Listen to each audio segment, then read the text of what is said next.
Today we're going to be looking at Acts chapter 18. This chapter begins with Paul leaving Athens and he goes to Corinth where he's going to spend a good amount of time. And while he's there, he meets a man named Aquila and his wife Priscilla, who are going to be very instrumental in Paul's ministry. And he stays with them for a while and he works with them because they're tent makers. And he preaches in the synagogue every Sabbath, and he's trying to persuade the Jews and the Greeks here in this city. And then Silas and Timothy come to Corinth from Macedonia, and they're with him, and Paul again is occupied in preaching the gospel. But they do run into some persecution from the Jews there, which is pretty typical of anywhere that Paul goes to preach. And then from Corinth, after Paul stays there for a while, he takes leave and he goes to Antioch. And Priscilla and Aquila come with him. And then after he leaves Antioch, he comes... he's in Antioch, and then the chapter ends, beginning in verse 24, by jumping to a man named Apollos. And he is a native of Alexandria. He has come to Ephesus. He's a good speaker. He's competent in the scriptures, and he is speaking boldly. The problem is that he's got some misconceptions about things. And so in verse 26, it says, "But when Priscilla and Aquila heard him, they took him aside and explained to him the way of God more accurately." Guys, what do you all see here? I think Acts 18 is a wonderful chapter in many respects but one of the things that I want to put out, it is an affirmation of one of the promises of God.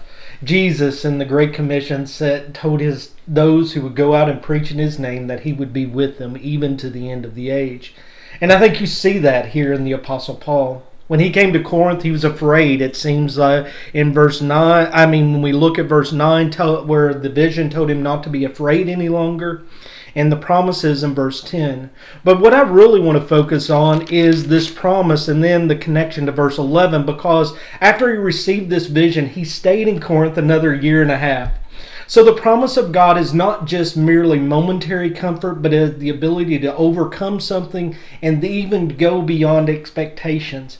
And I see that in the Apostle Paul. It's not like he just went back into the city one day and bit the bullet and toughed it out. But for a year and a half, he went about the work and had great success.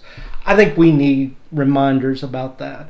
God has promised to be with us when we go about doing his work. And we not only can do his work, we can abundantly do his work with his strength and his help. Yeah. And then with Aquila and Priscilla, you see two people who have been influenced to some degree by the Apostle Paul. In the latter part of the chapter, they're influencing someone else. They come across a guy by the name of Apollos. He's an eloquent man, a very strong teacher. He had not known the baptism of the gospel of Jesus Christ. And they pulled him aside and taught him more accurately the things about Jesus because he'd only known the baptism of John. And then he changes.